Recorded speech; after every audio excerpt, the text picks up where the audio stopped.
আমরা এখানে দাঁড়িয়ে গাড়ির জন্য অপেক্ষা করছি, তখন সবাই একত্রে একটু হাসাহাসি করছিলাম, যা আপনারা ভিডিওর মধ্যে দেখতে পাচ্ছেন। লিয়াকত মামা একা একা হাঁটাহাঁটি করছে, মাহবুব ভাই আমাদের সবাইকে ছবি তুলে দিচ্ছে। অবশেষে আমাদের গাড়ি রেডি হয়ে গেল। তারপর আমরা চলে গেলাম গাড়ির মধ্যে গিয়ে আমরা কাস্টার্ড খেলাম, যা বাবুল মামা স্পেশালি ভাবে তৈরি করেছিল আমাদের সবার জন্য। কাস্টার্ডটা অসাধারণ ছিল, যা কালার আপনারা ভিডিওর মধ্যেই দেখতে পাচ্ছেন। বাইরের দৃশ্য আর কাস্টার্ড দুটো মিলিয়ে আমার কাছে খুবই ভালো লেগেছে। আপনার সাথে কাস্টার্ড এনজয় করতে করতে আমরা চলে গেলাম পার্কের সামনে। রাস্তায় অনেক জ্যাম পড়েছিল, সেগুলোর কথা আমি বলতে চাই না। সবাই একসাথে খাবারের জন্য প্রস্তুতি নিয়ে নিলাম, সবাই একটা একটা করে খাবার নিয়ে আসছিল। তখন বাবুল মামা সবার প্লেটের মধ্যে খাবার বেড়ে দিচ্ছিল। যেহেতু আমাদের ভিতরে যেতে হবে তাড়াহুড়া করে, কারণ আমাদের অনেক লেট হয়ে গিয়েছে, তাই আমি খাবারের ভিডিওগুলো ভালোভাবে করতে পারিনি, তার জন্য আমি দুঃখিত। কিন্তু খাবারের টেস্ট এতই ভালো ছিল যে আমি আপনাকে ভাষায় প্রকাশ করতে পারবো না। যদি আমি ভিডিও করে দিতাম তাহলে আপনাদের লোল পড়ে যেত। তো খাবারের পর্ব সবাই শেষ করে আমরা চলে গেলাম এন্ট্রি করার জন্য পার্কের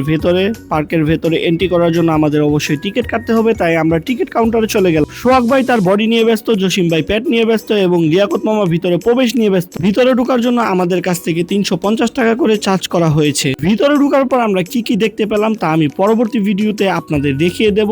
পরবর্তী ভিডিওর জন্য অপেক্ষা করবেন।